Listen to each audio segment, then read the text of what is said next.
Le nouvel esprit public, Philippe Meyer, bonjour.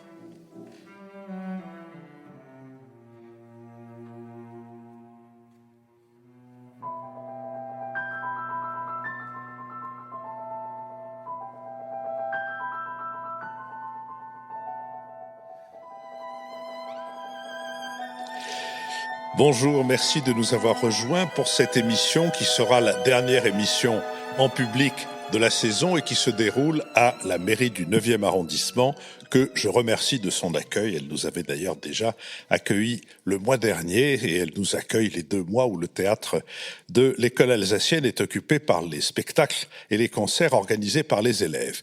Merci donc à la mairie du 9e. Cette émission est en public, elle sera suivie d'un enregistrement de nos échanges avec le public qui sera lui-même mis sur notre site mercredi. À propos de site, permettez-moi de vous recommander de le visiter. Vous y trouvez tout un tas de choses, y compris le moyen de nous soutenir. Nous allons nous efforcer d'éclairer certains éléments de l'actualité de la semaine écoulée. Nous le ferons avec Jean-Louis Bourlange, député des Hauts-de-Seine, Béatrice Gibelin, directrice de la revue Hérodote, Marc-Olivier Padis, directeur des études de la revue Esprit, de la Fondation Terra Nova, et Lucille Schmitt, membre du comité de rédaction de la revue Esprit. Et je vais d'abord vous annoncer que nous diffuserons chaque semaine, à partir du 7 juillet et jusqu'au 1er septembre, une série d'émissions thématiques, comme nous le faisons chaque année, avec le soutien de la compagnie d'assurance MMA. Elles porteront sur divers pays, la Grande-Bretagne, l'Espagne, l'Allemagne vue de France et la France vue d'Allemagne, mais aussi sur ce qui se joue au Sahel. Nous nous intéresserons également à la politique commerciale de l'Union européenne. Nous aborderons des sujets dits de société comme les déserts médicaux, le tourisme et ses conséquences, les rapports des jeunes avec l'information et l'État vu d'en bas, vu par en dessous, au travers d'une conversation avec le délégué du Défenseur des droits pour le 19e arrondissement de Paris. Nous sommes partenaires de l'hebdomadaire Le 1, qui est consacré aux médecines douces, de l'homéopathie à l'acupuncture, à ceux qui les attaquent et à ceux qu'elles séduisent. Et je signale aussi la parution du dernier numéro de Zadig, la revue trimestrielle du 1, consacrée cette fois-ci au rapport des Français à la nature dont nous parlons beaucoup mais dont nous ne prenons guère soin, disent les responsable de ce numéro, qui est un voyage de la Lozère à Tahiti, des Cévennes à l'Île-Dieu, en passant par l'Aveyron ou la Provence, à travers des reportages, des entretiens et des contributions comme celle de Sylvain Tesson, du sociologue Jean Viard, de l'historien Jean-Pierre Rioux, du démographe Hervé Lebras ou d'Isabelle Autissier, qui est présidente de WWF France. Et au sommaire, il y a également une immersion au cœur du métier de pizzaiolo sur les routes de l'Oise, dans une France aux fins de mois difficiles. Nous sommes soutenus, comme je le disais tout à l'heure, par nos auditeurs et nous allons remercier quelques-uns d'entre eux. Pour ma part, je commencerai par remercier Sabine Lacour, Bernard Candeau, Jean-François Vieillefond, Hubert Quentin et Antoine Maillet-Mézeray. Jean-Louis Bourlange. Oui, moi, mes remerciements vont à Anne Sant'Agostini, à Christian Schneider, à Yves Vernat, à Alain Bayard et à Françoise Etchegaray. Lucille Schmitt. Alors moi, je remercie Stéphane Michalon-Orléans, Patrick Poncer, Éric Pradier, Valérie avec un Y de Nid et Nadine Hidalgo. Béatrice Gibelin. Il me revient de remercier Benoît Ringot, Félix Beria, Florent Fac, Céline Cossimon et Christophe Bachelet. Marc-Olivier Padis. J'adresse pour ma part tous mes remerciements à Christine Rateau, Antoine Bernasconi, Bernard de Saulneux, Daniel Chappe et Pierre de Panafieux. Merci à eux. Joignez-vous à eux en vous rendant sur le site. Philippe, je permets d'ajouter ce que je viens de lire, la liste de Lucie. Madame Hidalgo, c'est sans H.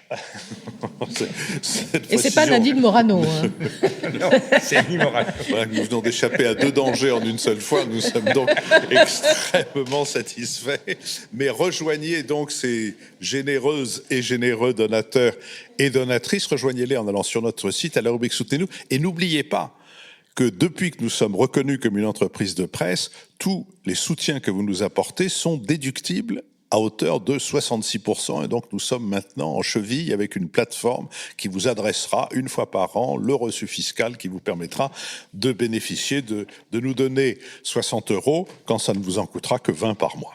Ou de nous donner 120 € quand ça ne vous en coûtera que 40 par mois, ou de nous donner 1200 € quand ça ne vous en coûtera que 400 par mois. Nous allons maintenant, si vous voulez bien, nous intéresser à l'actualité politique nationale et à l'acte 2 d'Emmanuel Macron, mais interprété par Édouard Philippe. Le discours de politique générale prononcé par le Premier ministre devant l'Assemblée nationale, puis devant le Sénat, a précisé la nature et le calendrier des réformes. Édouard Philippe a mis au nombre de ses priorités l'accélération écologique, la justice sociale, le défi du vieillissement de la population et la réponse à un certain nombre de peurs. Il a promis la fermeture des centrales à charbon et de la centrale atomique de Fessenheim et il a annoncé le bannissement des produits en plastique jetables dans les administrations dès l'an prochain. Non pas jetables dans les administrations, mais c'est le bannissement qui est dans les administrations. Il a longuement évoqué la question de l'immigration et annoncé un débat au Parlement en septembre. La France portera une initiative au niveau européen pour tenter d'obtenir un projet de refondation complète de Schengen. Le gouvernement souhaite donner aux maires un statut digne de ce nom et promet un texte en ce sens en juillet. À 9 mois des municipales, c'est un projet présenté comme une réponse à la crise des vocations électorales dans les petites communes. À propos des retraites, si l'âge légal du départ est maintenu à 62 ans, un âge d'équilibre va être défini et les Français, je cite, seront incités à travailler plus longtemps. L'assurance chômage connaîtra des modifications dès le 18 juillet, puisque le gouvernement assumera la dégressivité des allocations chômage pour les salariés les mieux payés. Les baisses d'impôts à venir concerneront les classes moyennes pour l'impôt sur le revenu, mais aussi les 20% de ménages les plus aisés pour la suppression de la taxe d'habitation. Édouard Philippe entend ouvrir la procréation médicalement assistée à toutes les femmes dès fin septembre. Au Sénat, le Premier ministre a annoncé pour la mi-2020 un nouvel acte de décentralisation et il a demandé à la Haute Assemblée, contrôlée par l'opposition, en l'occurrence par le Parti Les Républicains, de se prononcer par un vote sur ce discours. Quant à la réforme des institutions, elle ne semble plus figurer au calendrier, si ce n'est après les élections sénatoriales de septembre 2020. Sur cette question, Lucille Schmitt. Oui, merci Philippe. Vous l'avez dit, Édouard Philippe a placé cette en deux de la Macronie sous le signe de l'accélération. Il a commencé son discours par le thème de l'accélération écologique, mais la question plus générale que nous pouvons nous poser, c'est est-ce qu'il y a rupture ou continuité? Est-ce qu'il y a accélération de l'an 2? Je crois que c'est ça la question essentielle et structurelle qui ressort de ce discours de politique générale, dont je rappelle qu'il a été prononcé d'abord à l'Assemblée nationale, puis ensuite au Sénat, et dans deux configurations différentes. C'est-à-dire que on a commencé par l'écologie à l'Assemblée nationale, on a commencé par les territoires au Sénat, et là, on voit bien qu'Édouard Philippe, en quelque sorte, veut séduire l'ensemble du spectre politique, mais dans les deux cas, il y a eu des réponses assez différentes. À l'Assemblée nationale, la droite, qui s'était abstenue au moment du discours de politique générale de l'an 1, cette fois-ci a voté contre, alors même qu'elle a eu un mauvais résultat électoral aux élections européennes. Au Sénat, la droite sénatoriale a choisi de s'abstenir dans une sorte de prudence que résume très bien Gérard Larcher, son président, dans une sorte d'attentisme par rapport à ce que vous venez de dire sur la réforme institutionnelle. Alors moi, ce qui me semble très intéressant sur la position défendue par Édouard Philippe, c'est que ce qui a été peut-être assez peu relevé par les commentateurs, c'est qu'il a placé son discours à la fois sous les auspices de la droite et de la gauche, puisqu'il a cité Michel Rocard, mais aussi Georges Pompidou, puisqu'il a cité Pierre Mendès France, mais aussi Alain Juppé. Donc on ne saurait mieux dire qu'en tout cas, il y a continuité sur la question du droite et gauche, et la volonté, j'allais dire, assez hégémonique, au fond, qu'a assumé Édouard Philippe lors de ce discours, lorsqu'il a dit « Le sujet n'est pas de sauver la droite », ou de reconstruire la gauche, la question est au fond d'aborder une nouvelle ère politique. Je crois que c'est ça sur lequel je souhaiterais que nous discutions aujourd'hui, parce que ensuite le Premier ministre a, dans l'ensemble de son discours qui a duré plus d'1 heure à l'Assemblée nationale, évoqué des thématiques dont certains ont dit qu'elles étaient de gauche, mais ensuite il a évoqué des thématiques dites de droite autour de la question de la sécurité. Est-ce que la gauche et la droite en ont eu pour leur argent, si je puis dire? Ça, c'est un sujet qui est posé. Sur la question de la gauche, il a voulu faire un geste, notamment sur la réduction de l'impôt sur le revenu par rapport au fait que les ménages, les classes moyennes verront diminuer substantiellement leur impôt et que la taxe d'habitation va être supprimée cette fois-ci sur l'ensemble des contribuables. Mais il n'a pas posé la question des services publics. Lorsqu'on supprime l'impôt, il faut d'une manière ou d'une autre financer cette question de l'égalité devant le service public, qui est une question qui a été posée très fortement par les Gilets jaunes. Donc c'est un sujet de gauche qu'il n'a pas abordé, et réduire les impôts n'est pas la seule réponse qu'on puisse apporter sur les enjeux de gauche. Sur les questions sociétales, vous l'avez dit Philippe, il a promis que la PMA pourrait être étendue à l'ensemble des femmes en couple ou célibataires dès fin septembre à travers les discussions de bioéthique. Mais c'est un enjeu sociétal qui n'est pas un enjeu social. Comment est-ce qu'on peut adresser la question sociale? Je pense que c'est un point qui reste ouvert à l'issue du discours du Premier ministre. Sur la question écologique, qui a été un enjeu extrêmement fort, un enjeu d'alerte en fait pour le gouvernement à l'issue de ces élections européennes.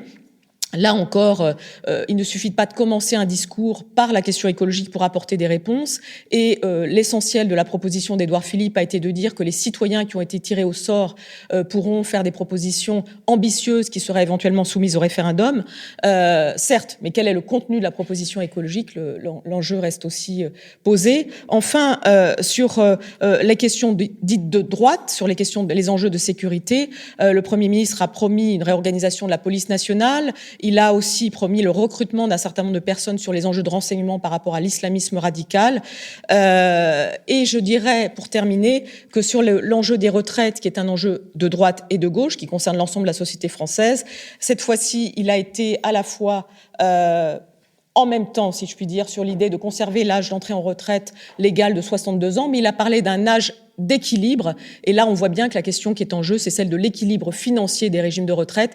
Et en fait, tout le monde sait que l'âge d'équilibre, entre guillemets, des retraites, c'est autour de 63 ou 64 ans. Donc, c'est une manière de reculer l'âge de la retraite à taux plein sans l'avoir réellement assumé. Et donc, je dirais que ce discours, très satisfaisant sur la forme et qui a donné lieu à des commentaires plutôt positifs, laisse ouvert dans le contenu beaucoup d'éléments qui peuvent restructurer la gauche et la droite. Jean-Louis Bourlanges. Oui, alors d'abord sur les éloges, c'est intéressant de voir que les gens auxquels Monsieur Philippe rend hommage, conseiller d'État lui-même, c'est deux inspecteurs des finances, c'est un normalien, Georges Pompidou, et c'est un avocat, Pierre Mendès France, mais qui est le saint patron de la technostructure et des inspecteurs des finances de gauche.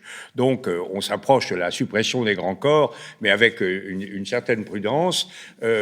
Simplement, le seul corps qui est un peu oublié, c'est mon corps d'origine, la Cour des comptes, mais je pense qu'avec Chirac et Hollande, nous avons perdu le label de grand corps réformateur que nous affectionnons. Donc voilà.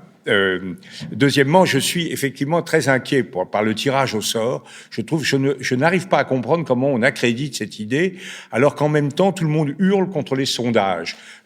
C'est la même chose. Un sondage et un tirage au sort, c'est exactement la même chose. Au lieu de demander aux gens ce qu'ils pensent, et d'aider les citoyens à participer à un débat, les élections législatives, l'élection présidentielle, chaque citoyen s'oriente dans une direction. On met de côté 99,99% des gens et on laisse à quelqu'un qui est supposé être représentatif de l'échantillon de la population le soin d'orienter. Moi, je dois dire que des référendums qui seraient décidés par sondage m'inspirent une certaine inquiétude et de ce point de vue-là, je me réjouis de voir que ça n'a pas été le seul élément pour lequel j'ai voté la confiance, mais a été reporté à une date ultérieure, c'est-à-dire après les élections sénatoriales. Sur la question d'ailleurs des institutions, je crois qu'une fois de plus, il faut l'un des problèmes qu'on a quand on aborde des questions de réforme, et c'est vrai de l'ensemble des dossiers qui sont actuellement soumis, c'est la difficulté à hiérarchiser ce qui est important et ce qui ne l'est pas. Dans les réformes institutionnelles, ce qui est important, ce n'est pas la Constitution au bout du compte. Les deux choses qui comptent, c'est le mode de scrutin. Ça demande le mode de scrutin pour l'élection des députés à l'Assemblée nationale. Ça ne demande pas du tout une réforme constitutionnelle. Et c'est aussi le règlement de l'Assemblée nationale, parce que je puis vous dire que tel qu'il est actuellement, il ne permet pas un contrôle effectif, serein et efficace de l'action du gouvernement, ni de l'initiative législative. Et c'est largement dû à des défaillances très profondes d'organisation. Moi, j'ai fait souvent l'analyse comparée entre le Parlement européen et l'Assemblée nationale, et je puis vous dire que le Parlement européen avait atteint un degré de performance, peut-être sous l'autorité bienveillante de nos amis allemands, avait atteint un degré de performance nettement supérieur à celui de l'Assemblée nationale. Bon, voilà pour le... Alors sinon, les questions qui se posent, elles se posent dans les termes qu'a posé Lucie. On se posait deux questions. Est-ce qu'on a une rupture? Est-ce que l'acte 2 est une rupture par rapport à l'acte 1? Et est-ce qu'on a une inflexion vers la gauche, vers la droite par rapport à la situation aux 2 premières années? Sur ces 2 points, je crois que non. On a une large continuité sur l'essentiel, avec des inflexions, bien sûr, mais l'essentiel, c'est le maintien des grandes orientations de politique économique qui produisent d'ailleurs leurs effets, qui ne sont pas d'ailleurs entièrement imputables. Et là, je rétablis l'honneur qu'on doit à un président de la République issu de la Cour des comptes, qui ne sont pas entièrement dus à Emmanuel Macron, mais également aux initiatives très contestées sur sa gauche, comme le CICE qu'avait prise François Hollande. On voit bien que les grands choix qui ont été faits, par exemple le crédit impôt recherche, par exemple le CICE, produisent des résultats importants, tant en termes d'attractivité des investissements, de maintien d'un niveau de croissance à peu près élevé. Il y a effectivement également la relance plus ou moins keynésienne post-gilet jaune, mais tout cela va dans le même sens. Et dans le sens, mais les lois Pénicaud ont introduit des éléments qui sont extrêmement positifs. Et je crois qu'on est en train de sortir de cette fausse comptabilité consistant à dire on fait le CICE et demain, 15 jours plus tard ou 6 mois plus tard, 1 an plus tard, combien d'emplois sont créés? C'est complètement idiot. Ce sont des mesures d'équilibre qui visent à définir un juste rapport entre ce que les entreprises payent et ce qu'elles reçoivent de la collectivité, et les effets ne peuvent être que diffus et à long terme. Eh bien, on voit qu'après quelques années de cette politique prétendue néolibérale, qui n'est pas si néolibérale que ça, mais qui a représenté une inflexion, les résultats économiques sont à l'ordre du jour. Et de ce point de vue-là, la continuité est assumée. Sur la gauche, alors la continuité assumée, mais pas complètement, puisque effectivement le Premier ministre a tenu à mettre très en avant les mesures écologiques qu'il voulait prendre. Et moi, je reste quand même un peu sur ma faim, non pas sur les mesures elles-mêmes, mais sur la façon dont, dans ce pays, on aborde les questions écologiques. Je crois que on prend toujours des mesures et on ne s'affranchit jamais de plusieurs tabous. Le tabou nucléaire, je suis pas un nucléariste farouche, mais je crois que il faut quand même admettre que le nucléaire est notre principal instrument de lutte contre le réchauffement climatique, avec évidemment les économies d'énergie.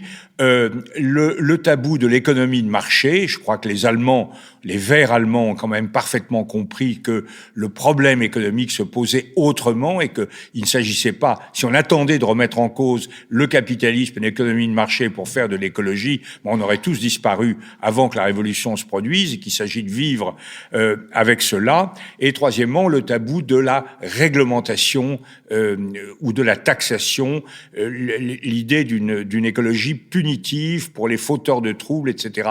Alors je crois que tout ça, il faut réprimer, il faut certainement taxer, ça je ne mets pas en cause cela, mais je trouve que nous ne prenons pas les enjeux écologiques dans leur juste dimension, pas tous, hein, il y a des gens qui, M. Jadot notamment, qui tentent de s'affranchir difficilement des tabous que je viens d'évoquer, posent un certain nombre de problèmes, mais je trouve qu'on devrait quand même poser clairement qu'est-ce qui va se passer sur le réchauffement climatique et pas simplement quelles mesures on prend à court terme sur les voitures, etc. Quel est le scénario sur 20 ans? Quel est le scénario sur la disparition des espèces et quels sont les objectifs chiffrés qu'on va avoir? Quels sont les incidences sur la santé publique? Ça, notamment des perturbateurs endocriniens. Tout ça n'est pas, je trouve que ça manque de livre blanc, ça manque de hiérarchisation à terme, savoir ce qu'on fait maintenant, ce qu'on fait dans 5 ans, ce qu'on fait dans 10 ans. Je trouve qu'on en reste un peu à des mesures comme ça qui vont dans le bon sens. Alors sinon, je crois que je termine par une chose, c'est sur oui, je ne regarde pas sur ma droite, mon Dieu, parce que je sais ce que j'y trouverai. Mais je voudrais dire je reprendrai ce qu'a dit Lucie sur les retraites. Je suis personnellement extrêmement favorable à la définition d'un âge d'équilibre. Je crois que les Français, en leur fort intérieur, savent qu'il n'est pas possible de partir à la retraite réellement à 62 ans, que nous allons nécessairement, pour la grande majorité des Français, vers une prise de retraite à un âge plus avancé, 64, peut-être 65 ans, comme l'ensemble des pays. Les Français le savent, les Français ne le veulent pas. C'est une contradiction intéressante. Et le problème, c'est qu'effectivement, ça m'avait toujours choqué pendant la campagne présidentielle et la campagne législative, le président de la République avait exclu des réformes dites paramétriques pour privilégier la réforme systémique que mène Jean-Paul Delevoye, visant à unifier l'ensemble des systèmes. Le système premier est paramétrique. Maintenant, on revient là-dessus par un biais qui est intéressant, la définition d'un âge d'équilibre. On touchera à taux plein, la retraite à l'âge de 64 ans. C'est extrêmement difficile de réussir cette conversion politique. On voit que Laurent Berger y est vent debout contre cette réforme parce qu'elle n'a pas été annoncée. Moi, je crois que là, il y a un élément essentiel pour la modernisation du pays, pour le rétablissement des équilibres financiers, mais que ce sera extrêmement difficile. On avait accompagné la réforme Sarkozy dans ses émissions quand nous étions dans une radio, je ne sais plus laquelle, il y a quelques années, et on avait mesuré la résistance de l'opinion à la réforme Sarkozy, qui était pourtant une bonne réforme. Donc je crois que tout va dépendre du calendrier. Si l'âge d'équilibre est prévu pour dans 10 ans, ça passera et ça ne changera rien. Il faut le faire maintenant, mais ça, attachez vos ceintures, ça va tanguer. Béatrice Gibelin. Bien, on va essayer de faire plus court. Beaucoup de choses ayant été dites. Pour en revenir sur Édouard Philippe, on l'avait présenté comme en situation extrêmement difficile pendant le moment des Gilets jaunes, qu'il allait servir de fusible, qu'on ne donnait pas cher de sa longévité. Visiblement, il a passé la tempête, il est là et bien là. Le président a fait son discours fin avril, on a dit il a déjà tout dit, mais c'est à lui de le mettre en œuvre. Et je pense que son caractère joue dans cette situation quand il dit au fond, même pas peur, on continue, on reste sur la ligne. D'abord, c'est ce que les Français veulent, on s'est engagé là-dessus, on va tenir nos promesses et on va y aller. Et je pense que cette attitude, elle est relativement tranquille et déterminée, c'est plutôt à mettre à son crédit. Dans les thèmes, alors bien sûr, Lucille a dit, sur l'écologie, c'est quand même un peu comme d'autres l'ont dit d'ailleurs, un peu des mesurettes, mais au fond, les grandes questions, il les met sous le tapis. Il faut jamais quand même oublier que pour un personnel politique, l'horizon des élections est toujours là. Et effectivement, donner un livre blanc, et Jean-Louis a raison, ce serait bien qu'on sache à 5 ans, à 10 ans, à 20 ans, mais les municipales, c'est dans 9 mois, des présidentielles, c'est dans 2 ans et demi. Voilà, donc on est un petit peu toujours le nez sur le guidon pour savoir comment les choses vont se passer. Et donc, il y a une séduction à avoir auprès des électeurs qui doit pouvoir être... cette séduction doit pouvoir se traduire pour les électeurs par des effets positifs tout de suite. Tu as très justement dit, Jean-Louis, qu'avec le CICE, on attendait des résultats à 15 jours, à 6 mois, et que c'était idiot. Mais quand on est politique, il faut avoir des résultats vite. Donc, au fond, l'écologie du quotidien, c'est espérer que dans l'opinion publique, on se dise « Ah, ils ont fait quelque chose » et qu'ils s'en rendent compte dans leur quotidien. Le deuxième point, alors, là, qui m'interroge, c'est l'histoire des retraites. Parce que ça fait longtemps qu'on ne prend pas sa retraite à taux plein à 60 ans si on n'a pas cotisé l'ensemble des trimestres. Enfin, ça n'a rien de nouveau. On n'a jamais dit qu'à 62 ans, on touchait sa retraite à taux plein. Et si vous vouliez la toucher à tôt plein, il fallait, comme moi, continuer pendant un certain temps. Donc, je ne vois pas pourquoi on vient mettre cette histoire d'âge d'équilibre. La question qui se pose sur les retraites, c'est celle de la durée. Combien de temps il faut travailler? Si je commence tard, je vais finir tard si je veux ma retraite à taux plein. Enfin, ça me semble l'évidence. Et je pense que les Français ont parfaitement compris cela. Donc, je ne vois pas pourquoi on réagit de ce chiffon rouge. En revanche, ce qui est extrêmement difficile, c'est d'unir ces 42 régimes de retraite. Alors, il y a ce qui s'est passé avec la SNCF l'année dernière, et bon, ça pas passé facilement, mais c'est passé quand même. Mais il y a toutes les autres. Et ça va être extrêmement difficile, assurément. Et peut-être un petit dernier point. Entre le sondage et le tirage au sort, moi, je préfère le sondage.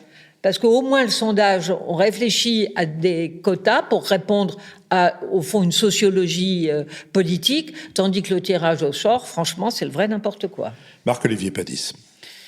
Oui, Lucile et Jean-Louis ont posé la question, est-ce que c'est rupture ou inflexion dans ce discours du Premier ministre? Moi, je formulerais les choses de façon un peu différente. La difficulté de l'exercice est de réussir à restituer plutôt la cohérence de la ligne politique sur laquelle le président de la République a été élu, dans un contexte mouvant de recomposition politique qui continue à se poursuivre, puisque ce qu'ont montré les élections européennes, c'est que les citoyens qui soutiennent le mouvement de la République en marche, finalement, sont toujours aussi nombreux, puisque le score de la République en marche a été finalement assez proche de celui du premier tour d'Emmanuel Macron, mais que les électeurs de gauche ont eu tendance à partir et que c'est plutôt des électeurs de droite qui ont voté pour la liste de la République en marche aux élections européennes. Donc comment garantir la cohérence de la ligne politique dans un contexte qui reste changeant et alors que, effectivement, le Premier ministre a une stratégie par rapport aux municipales de continuer à recomposer la scène politique. Et donc, c'est ça qui est un peu en jeu dans ce discours. Alors, 3 points rapides. Premièrement, ce qui disparaît, ce qui est quand même dommage, c'est la réforme institutionnelle. C'est dommage parce que c'était un point fort de la dernière élection présidentielle, qui a fait ressortir, ce qui est revenu aussi un peu avec le mouvement des Gilets jaunes, pour autant qu'on arrive à distinguer un message de ce mouvement composite, c'est une attente de modernisation de la vie politique et institutionnelle française, qui dépend en partie de l'Assemblée nationale, le Sénat, mais aussi de modalités d'expression des citoyens qui soient un peu renouvelées. De ce point de vue-là, moi, je défends plutôt l'idée d'assemblées de citoyens tirés au sort, pas tellement pour le tirage au sort, qu'on peut d'ailleurs, comme les sondages, corriger avec des données sociodémographiques pour avoir des personnes tirées au sort, pas de façon complètement arbitraire par rapport à la population. Mais l'intérêt est, parce que ça c'est maintenu, il doit y avoir une assemblée citoyenne qui doit se réunir pour délibérer justement sur les questions d'environnement, quelle doit être la bonne stratégie sur notre transition énergétique, environnementale, etc., c'est que c'est une assemblée délibérative. C'est ça le point important. C'est-à-dire qu'on ne réunit pas simplement des gens pour leur demander à un instant T quelle est leur opinion, comme dans un sondage, mais on doit les faire délibérer ensemble. Et délibérer en leur donnant des éléments d'information, en faisant... ils peuvent convoquer des experts, ils se réunissent, ils se documentent, etc. Et ils expriment quelque chose qui peut être un peu différent et ça peut être intéressant. D'autres points sur l'aspect institutionnel, peut-être aussi ce qui est intéressant à remarquer, c'est peut-être une nouvelle répartition des rôles entre le président de la République et le Premier ministre, puisque apparemment le Premier ministre va être mis davantage en avant, ce qui est conforme à une lecture de la Ve République qui serait assez gaulliste, puisque De Gaulle laissait plus de marge de manœuvre à ses premiers ministres finalement. Et le fait que Emmanuel Macron soit intervenu pratiquement, enfin aussi cette semaine, en Suisse devant l'Organisation internationale du travail dans un discours qui donnait plus de perspectives et pas du tout des annonces concrètes, montre la nouvelle répartition des rôles qui peut se faire entre les deux présidents et premiers ministres. Alors sur la question de la ligne du président de la République, on voit bien comment la question est posée sur la réforme des retraites dont on a parlé. Parce que l'annonce du président de la République pendant sa campagne électorale, c'était pas une réforme qui visait à un équilibre paramétrique ou une question du financement des retraites. C'était le projet, l'annonce, la promesse, c'est une réforme sur l'équité du système, la lisibilité du système. Béatrice l'a dit, 42 régimes.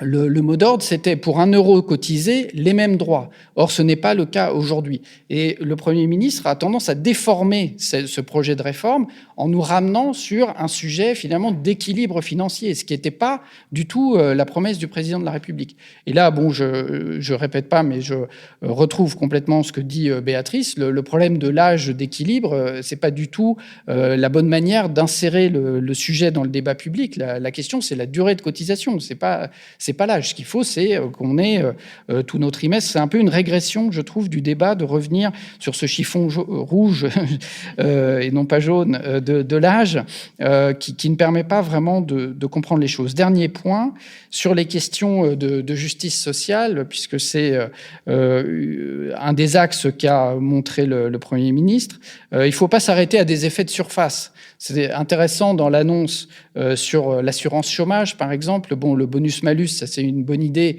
On a proposé plutôt un forfait sur tous les contrats courts parce que c'est beaucoup plus clair, c'est beaucoup plus lisible et puis ça permet de ne pas discuter de quels sont les secteurs qui sont affectés par le bonus-malus ou pas. Un forfait qu'on met à chaque fin de contrat, ça concerne tous les secteurs et les secteurs qui sont plus intensifs en contrat court, paieront plus cher et ceux qui en ont presque pas ou enfin qui ont des contrats très longs en paieront moins. Mais juste un mot sur le plafonnement des hauts revenus, ça semble être une réforme de justice sociale, mais en fait c'est pas une réforme très intéressante parce que évidemment les hauts revenus sont aussi ceux qui cotisent plus en fait à l'assurance chômage. Et quand on regarde les chiffres de l'assurance chômage, ils contribuent en fait plus que pour leur part et donc ils contribuent à l'équilibre général du système. Et donc il vaudrait mieux, c'est aussi une chose qu'on a proposé, déplafonner en réalité pour les hauts revenus, les faire cotiser plus haut, même s'ils ont des indemnités meilleures, parce que dans l'ensemble, ils sont peu au chômage et quand ils y sont peu longtemps. Et donc il vaut mieux qu'ils cotisent plus. Et donc ça, c'est véritablement aller un peu au-delà des annonces en termes de justice sociale. Lucile Schmitt. Oui, plusieurs choses par rapport à ces questions sociales. Moi, j'observe qu'à la fin lorsque Lionel Jospin était Premier ministre, vous rappelez, c'est à ce moment-là, donc il y avait la gauche plurielle, que cette distinction entre sociétal et social s'est imposée de manière extrêmement forte. On avait à l'époque eu le Pacs, on avait eu la loi sur la parité, questions sociétales, et puis il y avait les questions sociales. Et là, on voit bien qu'Édouard Philippe reprend cette distinction assez fortement, et le moment où il est le plus applaudi par sa majorité, c'est lorsqu'il annonce la PMA pour l'ensemble des femmes. En revanche, sur les questions sociales, on le voit bien par rapport au décryptage que vient de faire Marc-Olivier, sur l'assurance chômage ou ce qui a été dit sur les retraites, on voit que ce qui est annoncé n'est pas clair.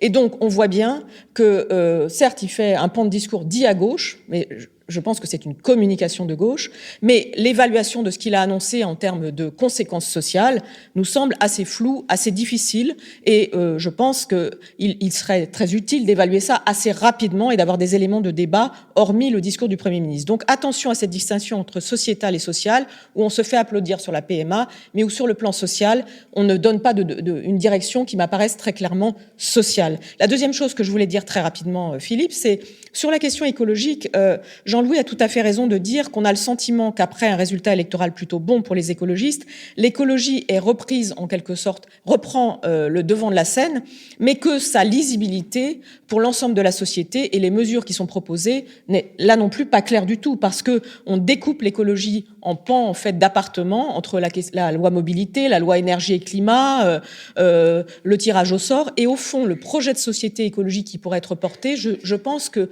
aucun d'entre nous n'en a une vision claire. J'ajouterais juste une chose par rapport à la question de la prospective, 2030, 2040, etc. Moi, je crois que l'important, c'est maintenant, et je rejoins là-dessus ce que dit Béatrice, je crois que l'important, c'est d'entrer dans le vif du sujet. C'est l'écologie des actes, au fond, qu'attendent les personnes, et non plus l'écologie de la prospective et des valeurs. Et là-dessus, le discours d'Édouard Philippe a été là aussi extraordinairement flou. Je terminerai juste en disant une chose, c'est que je ne sais pas si vous avez lu cet entretien d'Emmanuelle Mignon qui a été donné dans Le Point il y a à peu près une semaine, où elle dit qu'Emmanuel Macron est le meilleur président de droite que nous ayons jamais connu. Et je pense que c'est très intéressant, parce que le ni droite ni gauche, ou le droite et gauche, est-ce que ça alimente une politique qui peut être qualifiée de droite, ou est-ce que ça alimente vraiment une politique équilibrée? Je pense que la question est encore posée 2 ans après, et que d'une certaine manière, les réponses apportées sont, à l'occasion de la translation électorale que nous avons constatée lors de ces élections européennes, plutôt dans le sens d'une politique de droite. Béatrice Gibla. Oui, attention à l'analyse des résultats des élections européennes. Les Français ne votent pas forcément toujours de la même façon aux européennes qu'aux municipales, et encore moins aux législatives ou aux présidentielles. Donc il faut faire attention à ne pas faire trop de prospective à partir du résultat des européennes, avec quand même 50% d'abstention. Deuxième point, je vais dire sur la question sociale, il a été effectivement flou et plutôt discret. J'allais dire, il sortait d'en prendre, avec 17 milliards qui avaient été quand même distribués pour essayer de calmer les gilets jaunes. Jean-Louis Bourlanges. Oui, deux remarques. Une remarque par rapport à ce que vient de dire Béatrice. Je crois effectivement que le grand problème de cette élection européenne, qui a été présentée avec habileté d'ailleurs par le président comme une sorte d'élection majoritaire, qui va gagner? Du coup, il n'a pas pu dire qu'il avait gagné, mais en réalité, il a gagné parce qu'il a fait quasiment jeu égal avec le Rassemblement national, et qu'il apparaît comme à la tête du seul parti de gouvernement qui en soit véritablement un. Ce problème, c'est que le vrai problème de notre société, c'est le second tour. Non pas simplement pour savoir qui va gagner au second tour. Rappelez-vous, Chirac et Le Pen en 2002, presque jeu égal. Au second tour, Chirac, 83%, 83% et 82% et Le Pen 18%. Donc il y avait véritablement un choix, le second meilleur choix pour la France. Il y avait quelque chose où la France s'est rassemblée sur des valeurs. Aujourd'hui, le second tour n'existe plus. C'est le sens du livre de Fourquet.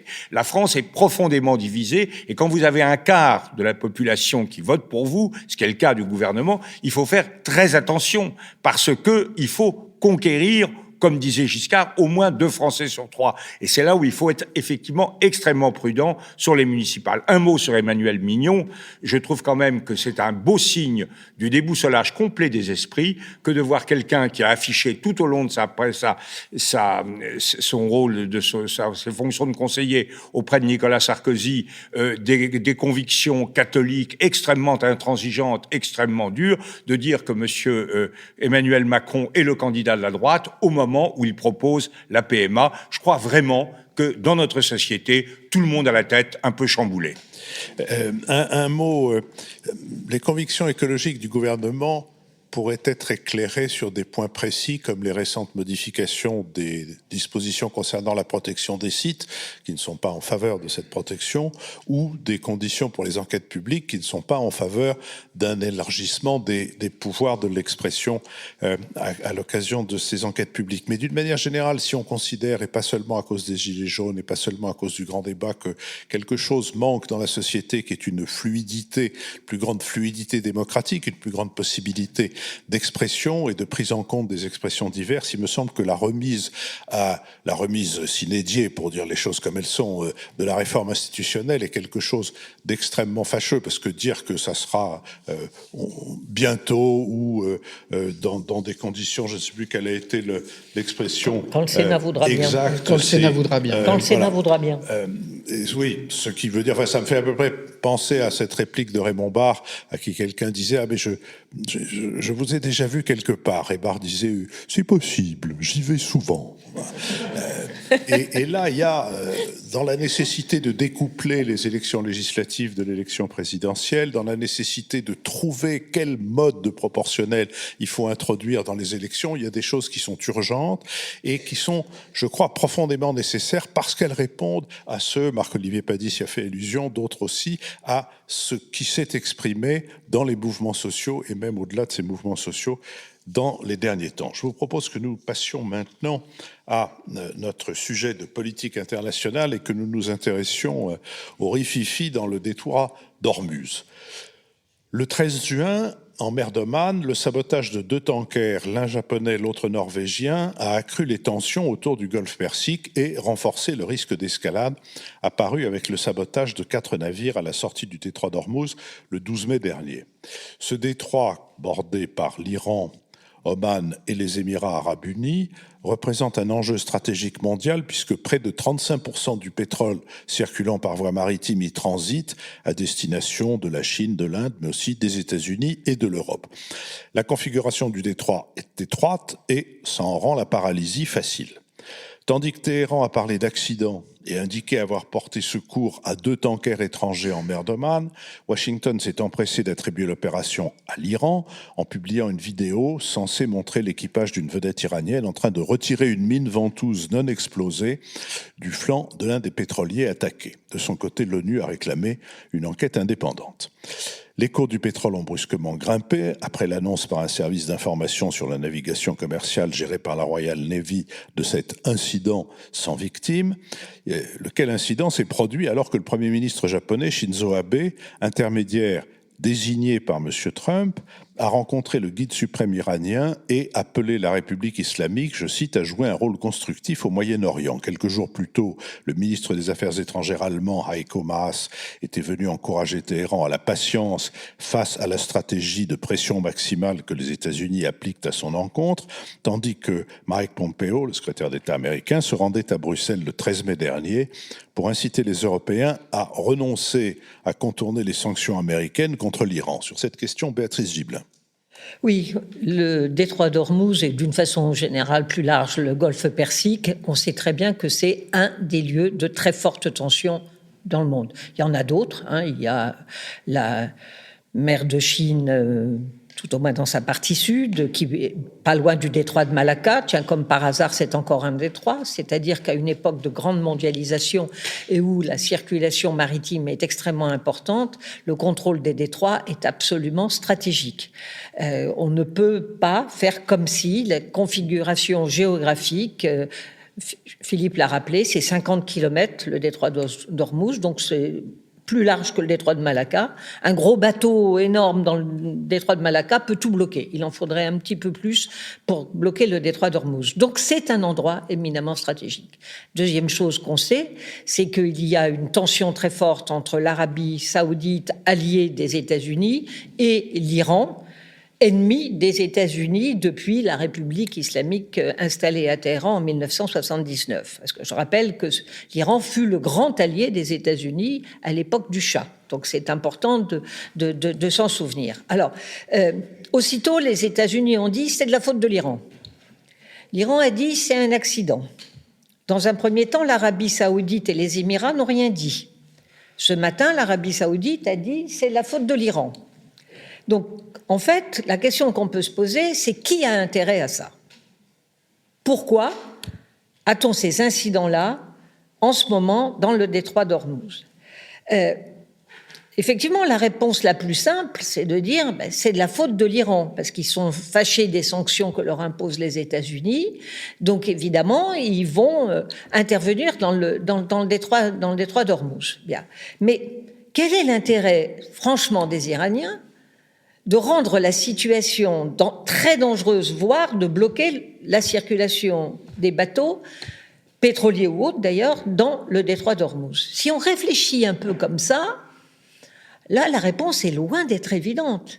Parce que, aujourd'hui, la part du pétrole consommé par les Américains qui viennent de cette région, c'est 5%. C'est-à-dire qu'on n'est plus du tout dans la configuration des guerres du pétrole des années 70. Les Américains se sont très fortement émancipés du pétrole du Moyen-Orient. Et d'une certaine façon, pourquoi ils ont pu s'en émanciper ? Parce qu'ils ont effectivement les huiles de schiste qu'ils exploitent sans le moindre souci écologique. Mais pour que ce soit rentable, il faut quand même que le prix du baril de pétrole reste élevé. Il faut nécessairement qu'il soit au-dessus de $60 le baril. Quand le pétrole est en dessous de $60 le baril, alors à ce moment-là, les huiles de schiste ne deviennent plus intéressantes. Donc il y a nécessité de maintenir toujours un prix élevé. Donc on pourrait se dire, et là je me fais un peu l'avocat du diable, mais au fond ça peut être les États-Unis, ils ont intérêt.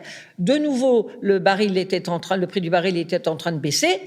Chic, parce que comme on l'a dit, c'est remonté tout de suite. C'est remonté tout de suite, mais pas longtemps, parce que ça s'est déjà plus ou moins rééquilibré.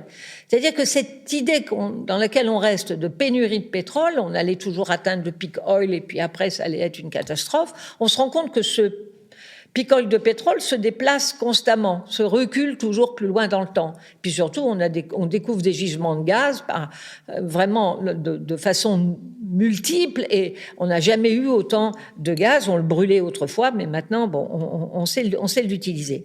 Donc moi, je m'interroge un peu. Puis en plus, pour l'Iran, quels sont ces seuls grands clients qu'ils puissent garder aujourd'hui compte tenu des sanctions américaines ? Parce que vous savez que quand on achète à l'Iran aujourd'hui, et s'il y a paiement en dollars, et c'est le cas du pétrole, ou pour d'autres produits, des produits américains qui sont associés, on subit la sanction des États-Unis. Ce qui est bien la preuve encore de la très forte hégémonie américaine sur l'économie mondiale.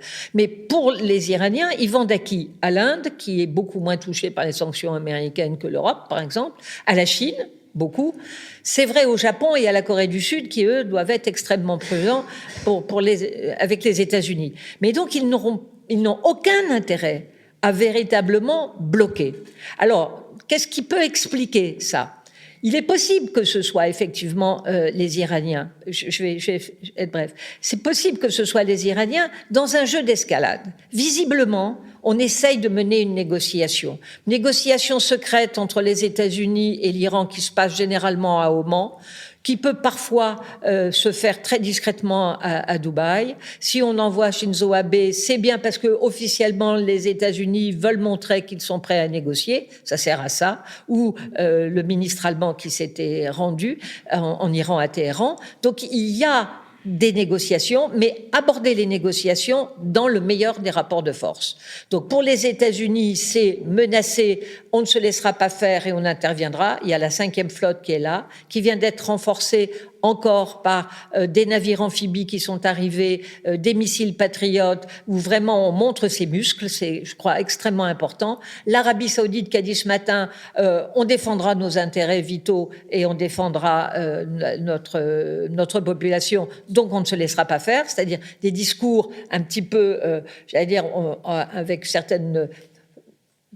susciter la menace et susciter la peur, et en face, on a la même attitude en disant on ne se laissera pas faire. Si ça continue, si le 7 juillet, l'Europe n'a pas pris des positions très claires contre les sanctions américaines, eh bien nous relancerons à ce moment-là notre programme nucléaire. La seule inquiétude, je pense que ni les États-Unis ni l'Iran ne veulent la guerre, à ceci près que quand on est dans un jeu de discours à l'escalade, il est parfois possible qu'on soit obligé qu'on se trouve dérapé pour ne pas avoir l'air d'avoir une reculade. Et c'est là que l'inquiétude se trouve. Oui, c'est le Thucydide dont vous parlez la dernière fois. Jean-Louis Bourlanges. Oui, évidemment, je vais reciter la phrase que je cite souvent de Drôle de drame qui est la phrase que Michel Simon prononce tout au long du film. Michel Simon qui joue le rôle d'Irwin Molineux, alias Félix Chapelle, et qui dit d'un bout à l'autre du film, à force de dire des choses horribles, elles finissent par arriver. Et je pense que c'est ça que visait à la fin Béatrice, et je crois que c'est juste. Moi, je passe une partie de mes dimanches à lire à mon petit-fils, avec mon petit-fils qui a 10 ans, qui est un garçon tout à fait sympathique, le petit Paul, de lire les aventures de Bug Danny. Et alors, Bug Danny, c'est toujours la même chose. Il y a des escadres américaines, des escadres chinoises, des escadres russes, et il y a un mauvais bougre qui organise quelque chose de manière à créer un incident dont on attend la Seconde Guerre mondiale. Grâce au ciel, Bug Danny, Tumbler et Tucson font obstacle à ce risque. Mais là, nous n'avons pas Bug Danny, Tumbler et Tucson. Et je dis à mon petit-fils, ne t'inquiète pas, c'est pas comme ça que ça se passe. Les grandes puissances contrôlent les mécanismes. On ne peut pas avoir des phénomènes. Bon. Et puis, on a le détroit d'Ormuz et on se dit quand même, tout ça est très fragile. J'ai replongé dans l'histoire de la crise de Cuba à cette occasion. Et je me suis aperçu, moi j'avais vécu, j'étais gosse, j'avais vécu ça de façon assez intéressante, comme une sorte de grand mystère. Qu'est-ce qui va se passer? Qui va gagner? En réalité, on a été à 2 doigts d'un véritable conflit. Si les Russes n'avaient pas calé complètement à la fin, on avait vraiment un affrontement possible, extrêmement grave, en mer des Caraïbes. Donc, je suis quand même très, très inquiet de voir ce Moyen-Orient qui est complètement fou, avec ses conflits religieux, ses conflits pétroliers et l'importance que ça a. Et là, alors quand on regarde les analyses, qui a fait quoi? Moi, j'en sais rien. Il me semble, alors on dit les Américains pourraient avoir fait ça fait remonter le prix du pétrole, donc c'est bon pour le gaz de schiste. Je trouve pas que ce soit très vraisemblable. Je crois que là, les Iraniens, c'est un peu plus vraisemblable. Ça peut être aussi d'autres individus qui peuvent s'amuser à créer de la zizanie. C'est pas très compliqué de faire des petites attaques comme ça. Mais les Iraniens, effectivement, posent un problème. Le problème de la logique de la politique de Trump. Que signifie la stratégie de tension dans cette partie du monde menée par les États-Unis? Je crois que les États-Unis ne veulent pas intervenir. Le peuple américain n'a aucune envie d'une intervention militaire sur l'Iran. Il est hors de question que le régime iranien, se laisse abattre par des mesures de boycott, etc., sans réagir. Les régimes réagissent. C'est un régime puissant. Une révolution, ça ne marche pas. Même Maduro, on n'arrive pas à se débarrasser de lui alors qu'il a vraiment fait le pire du pire dans son pays. Donc, il est assez normal, assez logique, pas légitime, mais assez logique que l'Iran réagisse. Et là, qu'est-ce que signifie Hormuz? C'est que en réalité, toute l'économie mondiale dépend de la capacité du bon fonctionnement du marché pétrolier dans le détroit d'Ormuz. Et je pense que ce rappel est absolument essentiel. Donc on est vraiment en face d'une situation qui appelle une modification très substantielle de la politique américaine. Il faut choisir la décélération dans cette région du monde et pas rejouer, après l'échec de toutes les guerres d'Irak, etc., rejouer la stratégie de la tension dont personne ne mesure vraiment les conséquences, sinon qu'elles seront, comme disait Irving Molineux, extrêmement graves quand elles finissent par arriver. Lucille Schmitt. Oui, moi je voulais, en écho à la boutade de Jean-Louis, vous dire que lorsqu'on regarde sur Internet qu'est-ce qui se passe au détroit d'Ormuz, on trouve des commentaires de personnes qui disent « c'est un lieu extraordinairement relaxant ». Et donc je trouve ça extraordinaire de penser que c'est un lieu où on pouvait aller jusqu'à une date assez récente faire du tourisme. C'est quelque chose qui date d'il y a 1 mois et demi, 2 mois. Donc hormis la boutade, ce qui me semble essentiel, et là-dessus je rejoins Jean-Louis, c'est le caractère très erratique en fait de la diplomatie américaine.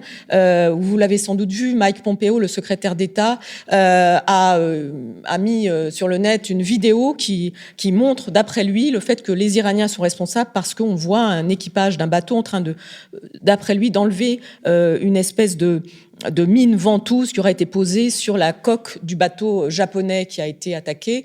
Et le capitaine du bateau japonais s'est exprimé, je crois que c'était hier, en disant « mais pas du tout, nous avons été attaqués par le ciel ». Donc on voit bien qu'un secrétaire d'État américain peut aujourd'hui utiliser une vidéo comme élément de preuve, en prétendant que c'est un élément de preuve.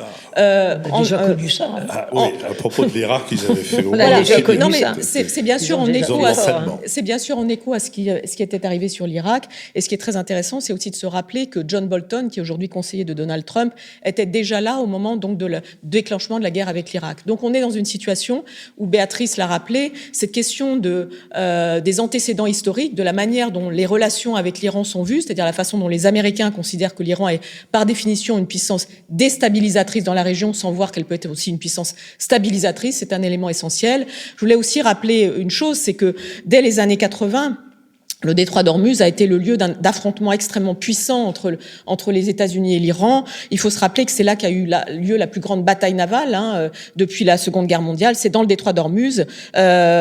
Avec une attaque de plateforme pétrolière par une frégate, par un bateau. Est-ce que c'était, je sais plus si c'était une frégate américaine, mais en tout cas 2 attaques de plateforme pétrolière, avec quand même 300 militaires iraniens qui ont été blessés, 90 morts, et ensuite un long procès international. Se rappeler aussi que c'est dans le détroit d'Ormuz qu'un avion iranien avait été abattu par les Américains par erreur, l'ont-ils dit, mais enfin avec 300 morts. Donc on est dans une situation où on revit sans cesse une sorte de cycle d'affrontement entre États-Unis et Iran qui date au fond de la fin du régime du Shah d'Iran, qui, vous vous en rappelez, était l'allié privilégié des Américains. Il y a quelque chose qui n'est pas dépassé, je crois, aujourd'hui, et il y a une sorte d'irrationalité de l'attitude des États-Unis vis-à-vis de l'Iran. Rappelez aussi une chose, pardon Philippe, mais que, en tout cas, l'Union européenne pour l'instant n'est pas présente par rapport à cette question d'escalade, et que le sujet qui est posé aux Européens, c'est est-ce qu'ils veulent maintenir l'état de l'accord sur le nucléaire, dans lequel les Européens ont joué un rôle fondamental sur la question iranienne. Oui, très rapidement, si l'on suit l'analyse de Béatrice, qui me semble assez convaincante, on arrive à cette idée un peu paradoxale que finalement, ces mines qui ont explosé sont un message diplomatique envoyé par Téhéran pour dire nous sommes prêts à négocier, finalement. Alors, tout ça suppose qu'on a affaire à des acteurs rationnels, ce qui n'est pas complètement impossible, mais ça suppose aussi que au sein de chacun des cercles du pouvoir, ce sont les acteurs les plus rationnels qui sont dominants. Or, donc, toute la question, c'est de savoir qui domine dans les cercles du pouvoir iranien. Là, c'est un sujet opaque. Et qui domine à Washington. C'est peut-être encore plus opaque. C'est-à-dire, est-ce que c'est vraiment Bolton qui a de l'influence sur Trump? On a l'impression que Trump modère Bolton. C'est pour vous dire le niveau d'optimisme où on en est. Alors, je crois que ce que soulignaient aussi Jean-Louis et Béatrice, ce qui est important, c'est qu'on n'est pas finalement sur un sujet tellement de sécurité d'approvisionnement. On est plutôt sur un sujet de savoir est-ce que les États-Unis sont encore capables de garantir une stabilité régionale. Et là, ça renvoie à la question de la stratégie de politique internationale de Trump, finalement, qui est quand même compliquée à lire, puisqu'il a allumé des mèches un peu dans tous les coins.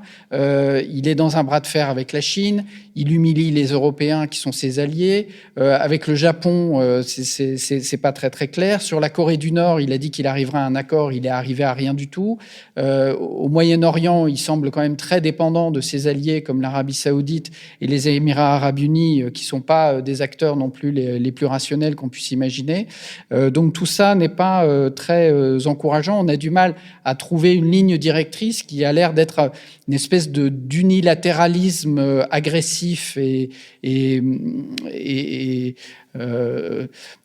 comment dire, oui, très prétentieux. Et donc, c'est quand même assez difficile à lire comme situation et on peut espérer quand même que c'est la négociation qui va l'emporter. Nous sommes maintenant arrivés à notre dernière séquence, la séquence des brèves. Je voudrais l'ouvrir en disant que parmi les perfectionnements auxquels nous appétons, qui peuvent encore améliorer le nouvel esprit public, il y a de nous intéresser, je crois, davantage à tout ce qui touche à la science. Peut-être à travers les thématiques, mais aussi d'autres manières. En tout cas, c'est ce qui me pousse à signaler le livre du professeur Philippe Kourilski, qui a enseigné jusqu'à il y a quelques années la biologie au Collège de France, qui s'intitule « De la science et de la démocratie ». Et juste pour en dire un mot, il applique à la réflexion politique des concepts qui viennent de sa discipline, celui de robustesse et celui de complexité, pour en étudier les facteurs qui tirent dans un sens et ceux qui tirent dans l'autre, et aussi pour en étudier de la même qu'il est question du renouvellement de nos cellules, du renouvellement de ces mécanismes démocratiques. Ça a paru chez Odile Jacob. Jean-Louis Bourlanges. Oui, moi j'avais un ami à qui, quand on lui disait « mais si vous étiez sur une île déserte, quel livre emporteriez-vous » Et il avait répondu assez sagement à l'époque « un abonnement du Monde ». Et je pense que c'était sage à l'époque. Maintenant, le Monde est peut-être moins universellement impartial qu'il l'était. Et donc, moi, je recommanderais à celui qui est sur une île déserte d'emporter un abonnement à Commentaires. Et notamment, je vous recommande la livraison d'été où vous aborderez, vous aurez sur les plages ou ailleurs, vous aborderez absolument tous les problèmes qui vous taraudent, la démocratie de la méfiance, l'intelligence artificielle, la question animale. J'aime beaucoup l'idée de la question animale, comme ça me fait penser au Comte de Paris qui disait dans les années 30, je fis un déplacement en banlieue et je découvris la question sociale. Et ben là, on découvre la question animale, une réflexion sur l'islam et la démocratie, une réflexion sur le Brexit. Enfin, tous les grands sujets d'actualité sont abordés. Partez en vacances avec la livraison d'été de Commentaires. Et aussi avec Bugdani. Béatrice Gibelin. Moi, je préférerais que vous partiez en vacances avec un abonnement à Hérodote. Franchement, tant qu'à faire, voilà, si les questions de géopolitique vous intéressent et que vous vouliez comprendre les choses, non pas dans leur côté superficiel, mais y compris avec la profondeur du temps, c'est Hérodote qu'il faut lire. Mais au-delà de ça, moi j'ai adoré un livre dont j'ai beaucoup apprécié l'écriture, et c'est Olga de Bernard Schlink, qui est publié déjà depuis sans doute un an. Mais cette histoire sur l'Allemagne de la fin du 19e et son évolution jusque dans les années 50-60 est un régal. Alors, comme on est bientôt en vacances, ne vous privez pas d'Olga. Marc-Olivier Padis. Oui, sur une île déserte, vous pouvez aussi avoir une connexion Internet qui vous donnera accès à toutes sortes de revues, notamment le site de la revue Esprit est très bien fait. Et à lenouvelespritpublic.fr qui vous permet d'aller à la rubrique Soutenez-nous, grâce à laquelle vous pouvez accéder aux dons défiscalisés à hauteur de 66%. Pardon, Marc-Olivier. Alors, je voulais partager avec vous un roman d'un auteur autrichien qui s'appelle Robert Menas, qui s'appelle La Capitale. Il s'est amusé à situer une intrigue politico-politique, excusez-moi, comment est-ce qu'on dit, policière et politique, dans la capitale européenne, enfin la capitale de l'Union européenne, à Bruxelles. Et donc, c'est pas un roman sur l'Union européenne, parce que ça semble pas très prometteur, mais c'est un vrai roman d'aventure, si on peut dire, mais qui se passe dans le contexte des institutions européennes. Et Robert Menas, c'est quelqu'un qui, en Autriche, plaide beaucoup pour l'Union européenne, qui est très pro-européen. Et son roman est très réussi, donc ça s'appelle La Capitale, c'est chez Verdier. Lucille Schmitt. Oui, alors moi, je voulais recommander deux choses. D'abord, lire ou relire le Ramsès 2019, qui est paru il y a quelques mois et qui consacrait un long développement aux questions de déstabilisation dans la région et notamment à la rivalité Arabie Saoudite-Iran. Et je pense que ce qui est en train de se passer était donc prévisible l'année dernière. Il y a quelque chose de très intéressant. Les analyses sont très justes. Et puis, vous recommandez de lire Ma part d'elle. C'est un roman, là aussi, comme Marc-Olivier, je recommande un roman de Jawad Jawahiri, paru chez Gallimard. Et je pense que ce qui est très poignant dans ce roman, donc écrit par un Iranien qui vit en France depuis 1983, c'est que brusquement, on réalise combien l'Iran était au bord de la mer Caspienne, combien la vie était douce. Et autour des amours d'une femme très belle qui s'appelle Nilüfer, évidemment. Et je trouve qu'il y a quelque chose qui est comme chez le grand romancier turc Orhan Pamuk, ce sentiment d'un monde disparu sur la Turquie, sur l'Iran, de ces moments où la vie était douce. Et vous le savez, nous avons des relations très fortes avec beaucoup d'Iraniens, avec beaucoup de Turcs. Je trouve qu'il y a quelque chose qui nous renvoie à quelque chose que nous ressentons nous aussi sur cette nostalgie de monde perdu. Voilà. Je m'aperçois que j'ai oublié de vous dire que nous avons 205 auditeurs au Danemark, 391 en Australie, 821 en Chine et 1 à Jersey. Et en Iran? Est-ce que j'ai pensé... En Iran, il y en a aussi, mais il faudrait que je regarde le compte, je le dirai la semaine prochaine. Est-ce que j'ai pensé à vous parler de la rubrique Soutenez-nous et de la défiscalisation Non, faites-le, parce que vraiment, on est à un moment décisif. C'est-à-dire que l'émission a pris, les auditeurs sont là, mais les auditeurs ne se transforment pas tous en souscripteurs, et c'est votre transformation en souscripteur qui va nous permettre de continuer, ce qui, chaque année, demande un renouvellement de nos ressources. Je remercie une fois de plus la mairie du 9e arrondissement et de bon cœur qui nous a accueillis ici très agréablement. Cette émission a été préparée avec Charlotte Montier. C'est Nicolas Tourneau qui assure la vitalité du site, Benoît Carré, les transcriptions en résumé de notre conversation, Laurie Galigani est notre ingénieur du son, Julien Neuville, notre producteur, avec la société Nouvelles Écoutes, et je vous donne rendez-vous la semaine prochaine pour une nouvelle émission du Nouvel Esprit Public, et en attendant, souscrivez.